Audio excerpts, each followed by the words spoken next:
Welcome, everyone, to Family Talk. It's a ministry of the James Dobson Family Institute, supported by listeners just like you. I'm Dr. James Dobson, and I'm thrilled that you've joined us.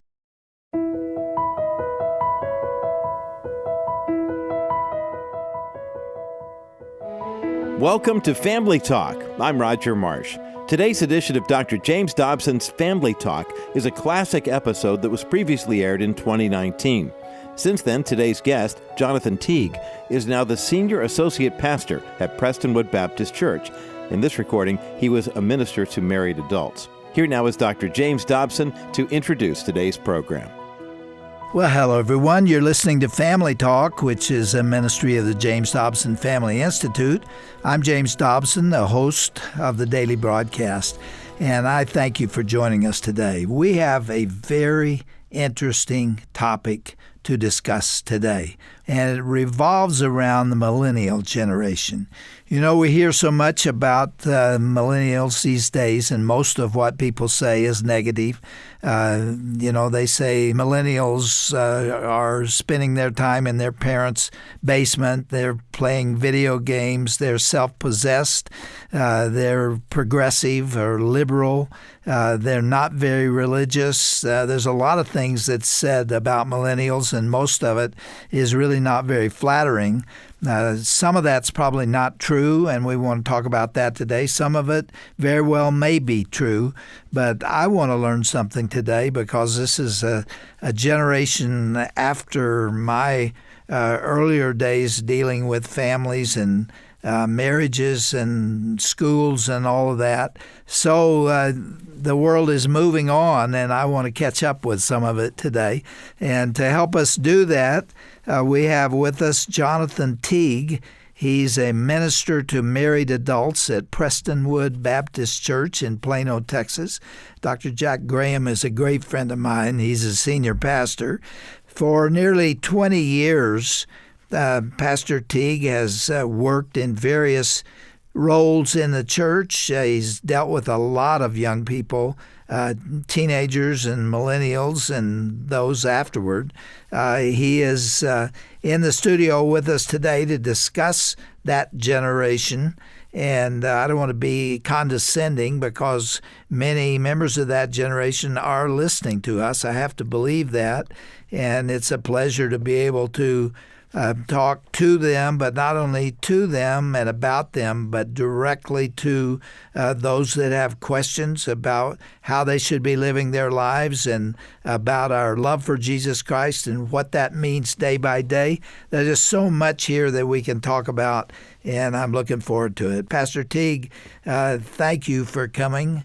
You have a bachelor's degree in speech communication and leadership and a master's degree in, I'm reading, Christian education from Southwestern Baptist Theological Seminary.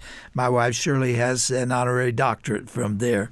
Jonathan is currently completing his doctorate in educational ministries as well. He's married to his wife Michelle, and they've been married for 16 years. They have 4 children. And there's so much I want to know about him. And welcome, Jonathan. We're glad to have you here. Well, Dr. Dobson, it's a tremendous honor to join you and my wife and I, and so many that I know in my life have such a high regard and respect for your ministry. And you've left a personal imprint in my life as a man and as a parent. And so it's a real joy to join you today. Well, I hope to meet your wife and family someday. Let's start with you. I hope you don't mind me saying this. You're 39 years old. Be 39 in August, yes, so sir. You're not quite a millennial. Tell us what the millennial generation is, where it goes from where to where, because you can get different definitions of that. You can, and there's some sociologists and demographers that'll haggle on the edges of it. But by and large, a millennial would be someone born somewhere around the early 1980s up until the late 1990s. And so within that scope of people, more or less in the church today, that would be somewhere around a 22-year-old to about a 38-year-old. So I'm right there on that line. You're right in the midst, well, not in the midst, at the front end of that. You led this pack. Maybe it's your fault. It might be. It might be. Yeah, we got to fix it. You do work with a lot of millennials, don't you? I do. So one of my first roles in ministry was working with teenagers and then college students. And I think that's when I began to really understand or start to see some of the tendencies amongst who would become those adult millennials. And then when we came to Prestonwood to serve on staff as a minister to young couples in 2011, I was helping lead our premarital ministry and then, of course, working with our small groups and discipleship of young adults and young couples and young families. And I think I started to really begin to see in a fuller way some of those generational realities taking place amongst young adults. Now, you're raising kids in today's world, so they get affected by the millennial generation through teachers and through the culture itself, right? Well, that's right. Yeah, I mean, all of my kids, by and large, are being taught by millennials of some age. Most of my kids' teachers have been a millennial, with a few exceptions. And certainly, the parents of today, by and large, are millennials. And so our parenting strategies are unique at times, and our approaches and perspectives to that, from discipline to what it means to raise a child in a Christ-centered home, all of those goalposts have moved a little bit. Yeah. Well, let me ask you a two-headed question. The first is, who do people think millennials are? What is the cultural description of millennials? Mm-hmm. And secondly, is it fair? Is it accurate? And where is truth? Well, those are two very good questions, and a lot of them are wrapped up in the mythology around millennials. There are some stereotypes that are fair, and candidly, there are some that are a little unfair. You kind of hit on some in your introduction. The misconceptions around a lot of millennials is that they are, in their 20s and jobless and living in a basement and playing video games all day, and they don't really know where to go. No motivation, right. No ambition, right. Don't want to work. The distinctives among millennials is that they were born into a context after 9/11 where so much of the world changed. Mm-hmm. And then when you on-ramp as well the recession of 2008 and so many other cultural phenomenons, social media, the proliferation of social media, it really has changed perspectives. And so the cultural awareness, the cultural consciousness is a lot shorter than it used to be. So if you pin a millennial down and ask them something about the 1960s or 70s, they might allude to it, but they certainly don't feel it, and they may not have the full weight of the cultural impact of that. It's a much more here and now generation. Some have accused millennials of being very highly narcissistic and self-centered. Well, that's true to an extent in some regards, but some of that is built off of some inherent fears and anxieties of the world that they live in. And so a lot of that has come to mark and label who millennials are as well. Is it true they're getting married later and may not want children? Many of them don't have children. Right. Zero population growth is a very real phenomenon. It is. If it were not for illegal immigrants, we would be below ZPG. And part of it is because that childbearing age is not bringing children into the world. Is that fair? Right. So, I mean, if you look at that classical statistic of perpetuation of culture at the 2.1 kid, ratio, millennials are now down somewhere in the 1.7. Gallup came out the other day talking about how this is the lowest birth rate in 32 years. Listen, that is dangerous because you get beyond a certain point, you don't come back from it. That's the lesson of history. Right, exactly. So you're right in seeing that the attitudes towards marriage and parenting, they have drastically changed. Some of that, there's some real factors for that. For one, millennials are getting married later. We know now a millennial man on average is going to get married around 29 and a half years, and a millennial woman is going to get married somewhere around 27 and a half years. And depending on which study you read, millennials are going to have their first child more likely in their early 30s. Some call this delayed adolescence, right? So a lot of millennials spend their 20s not having to enter into, the context of marriage or parenting or, having their mortgage, where 30, 40 years ago, you left schooling and you married someone, you started having kids, you had your mortgage, and you go work somewhere for 30 years and you retire, and that's your life. The trajectory of a millennial is going to be very different. And so their influx into the workforce, they're now the largest demographic in the workplace, but still finding it the hardest in many ways to advance in the workplace. Jonathan, when I first married Shirley, I was just heading into graduate school, working on a PhD. And I can't believe, looking back, just how motivated I was. Mm-hmm. On the back of our door in our little tiny house, was a list of all the requirements that I faced to get through the PhD with a completion date of 30 years of age. And I'm telling you, I crossed things off for years off that one page. I was driven. I knew what I wanted. I knew where I was going. One of the reasons Shirley married me is because she believed me when I said I was going to head off and accomplish something with my life. Yeah. Is that unusual today? It's to some degree, yes. There are plenty, and I sit and meet and disciple personally millennial guys who are highly motivated and do well in the workplace, but still display some of these tendencies. And I have to be honest, Dr. Dobson, I would say part of what it's predicated on is a lingering fear that maybe they can't fully name or express, but it's there. Maybe it did come from the '08 recession, or maybe it did come from living in a world where terrorism and war. A fear of what? That they'll fail? Maybe fear of failure. Maybe just a fear of the unknown, of how is all this going to work out. One article recently I saw in the Wall Street Journal, they're the therapy generation. So far degree higher of anxiety, of doubt, and of worry. And really, I think a lot of it is centered around not knowing what's going to happen next, a lack of certainty of what the outcomes are going to be. And so when you compound that with waiting to get married, waiting to start your family, not sure if the degree that I earned that now I can't pay for, that I'm in blinding debt with, which is why so many politicians now, a plank in so many platforms is, well, let's pay everybody's debt off. Oh, yeah. Well, that sounds great for one cycle. Who's going to pay it? Who's going to pay for that, right? And it all speaks to this idea that the world is sort of set against me, that I can't afford a mortgage like my parents could. I can't pay off my loans like my parents didn't have to. I can't buy a new car. All these different things that even millennials that are making a lot of money still have this inherent fear that things aren't going to work out, and that maybe even the world's kind of set against me for it not to work out. And I think that informs a lot of this delayed into adulthood kind of things that just weren't the case 20, 30 years ago for a lot of adults in their early 20s. I saw in the prep for today's program, the majority of millennials are not moral. I'm speaking sexually. That they bought into the sexual revolution. Sure. And that has all kinds of implications for disease, for marriage, for many of the things that we have valued. Right. Is that an accurate perspective? Well, I think it is. And one of the things I discovered in working with young couples in premarital environments was the rise of cohabitation, was the rise of maybe a fair word would be messy sexual past and sexual experience. And I think we can't forget, too, how proliferate pornography has become.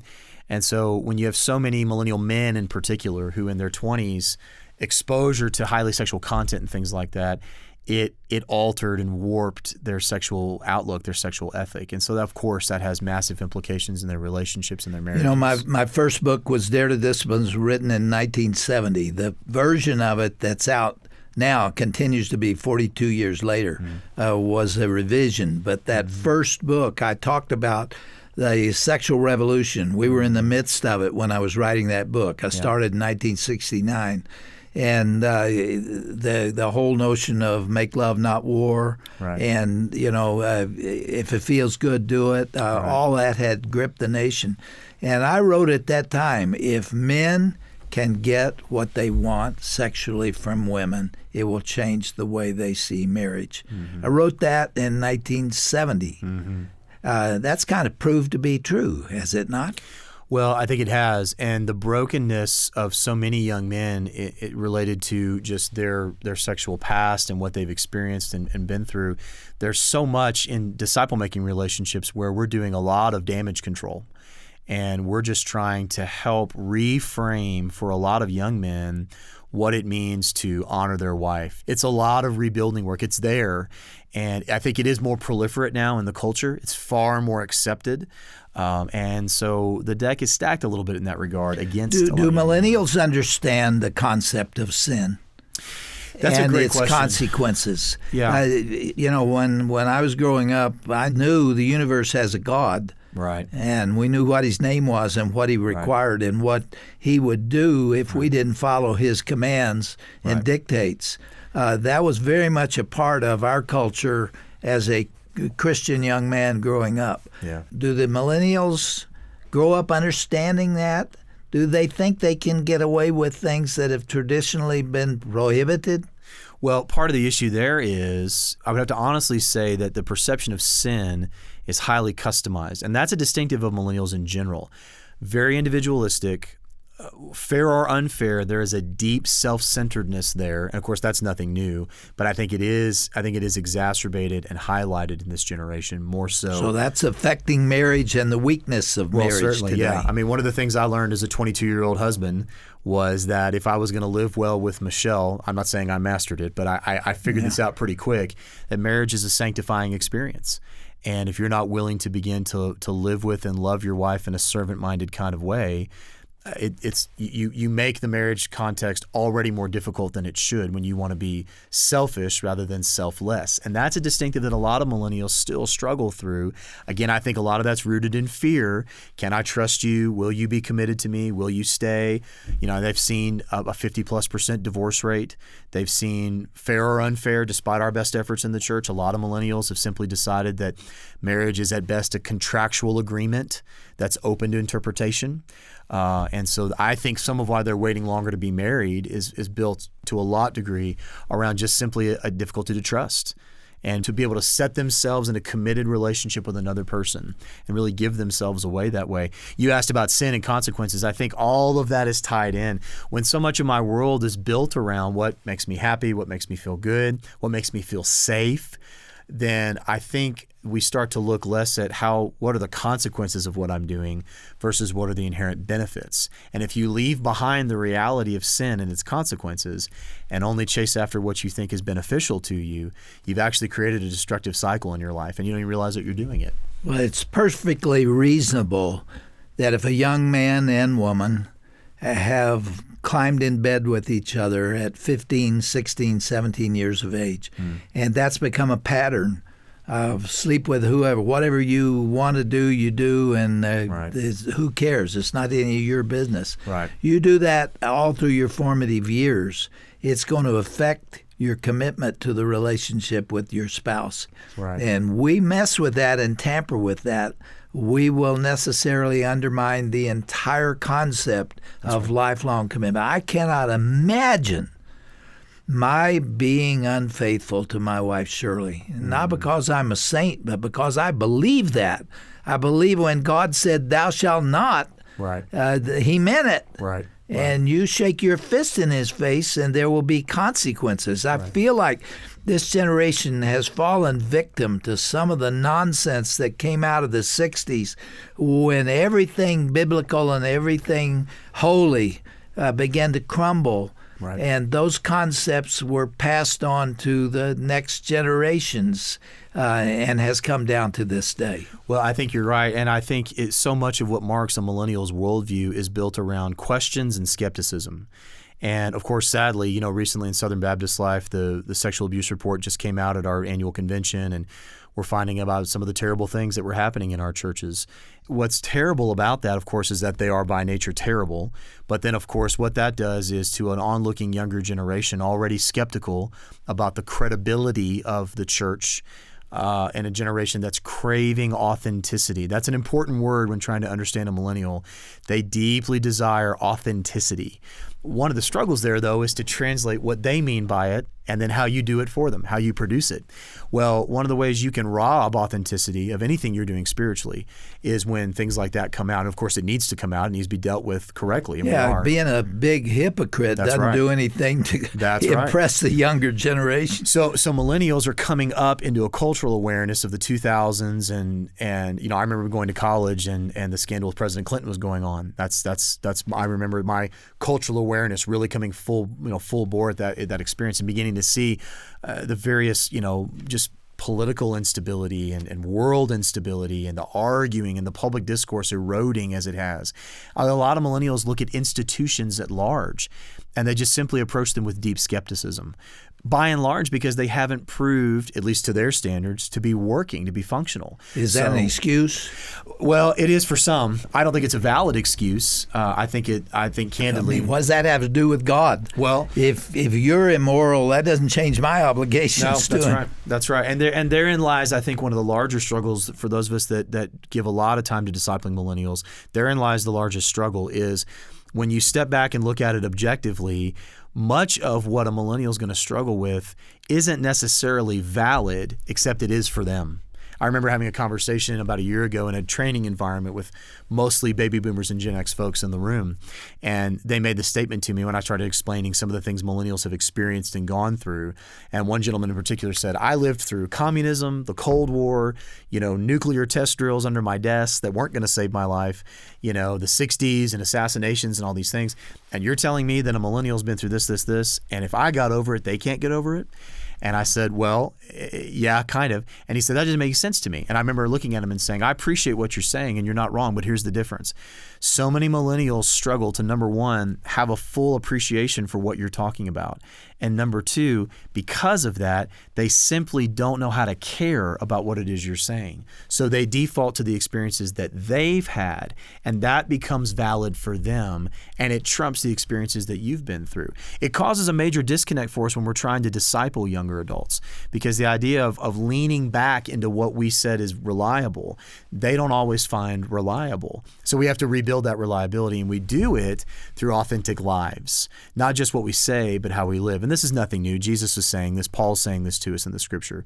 But how we live is where I think that link of authenticity between the generations really is where we can see spiritual restorations. Not just what we preach, but like you said, coming off the platform and them seeing how we live, I think is where we can really see progress in discipleship. In your classes at church that you teach, is there a sense of understanding of what Christianity is all about? Why did Christ come? Why did he leave his throne on high and come into this wicked world that resulted in his death on a cross? Do they understand why he died? I once interviewed somebody for a job, and I asked him a simple question. Tell me the difference between Jesus' death and Stephen's death.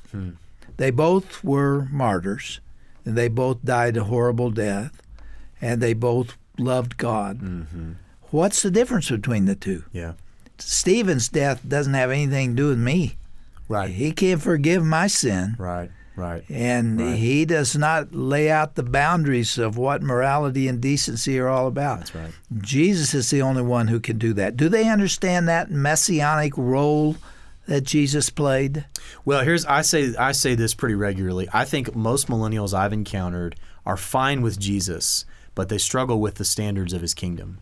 And so the idea... You can't have one without the other. You can't. But this is, I think, again, what we're dealing with here is what's so symptomatic of so many young adults, where they want to create a dichotomy, right? So there is truth, there is justice, and there is fairness, but who gets to define it? If it's not the Bible and if it's not Jesus, well, I get to define it. And you and Josh McDowell and others have been saying for years that the plumb lines of absolute truth need to be found in the Scripture and in the work of Christ and the Word of God. Well, when I choose to discard those as valid, the only thing left to me is to create my own. And that's where a lot of young adults find themselves in kind of a malaise of moral confusion, where they're trying to carve out their own path, which we know Jesus says doesn't work, but they're doing it on their own in an effort to be what Paul would say to the Athenians. This one's built to the unknown God. You don't even know who he is, but you've made room for him. Well, I think in the 21st century, the millennials would put themselves on that pedestal. Well, you hit it. You cannot do that. You cannot change rules. They were made for us. The moral understanding of the universe predated the creation of the universe because it came from God's character. That's right. And ultimately, they will run aground doing that or trying to do that. That's right. So we can explain it away, but it really comes down to the fact that you either yield to this Lord who sent his son Jesus to give you an alternative and to provide a solution for, an answer to, a prescription for the consequences of sin. There's no other way. There's no other way.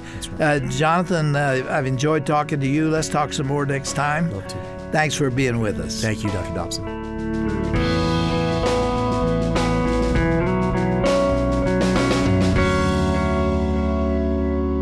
Well, what a wealth of information on this enlightening Family Talk broadcast.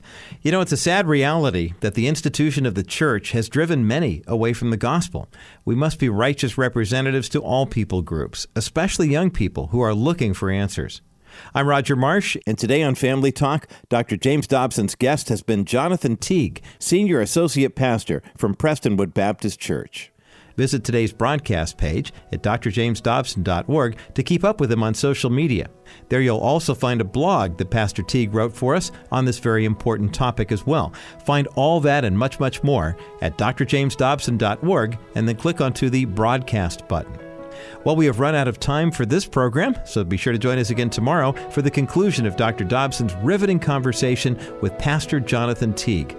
They'll discuss how millennials view truth and what the church can do to minister to these young people. That's all coming up next time right here on Dr. James Dobson's Family Talk. This has been a presentation of the Dr. James Dobson Family Institute. This is James Dobson again. As we close today's program, I just want to thank so many of you out there who make this broadcast possible with your contributions. And I want to tell you how much your generosity is appreciated.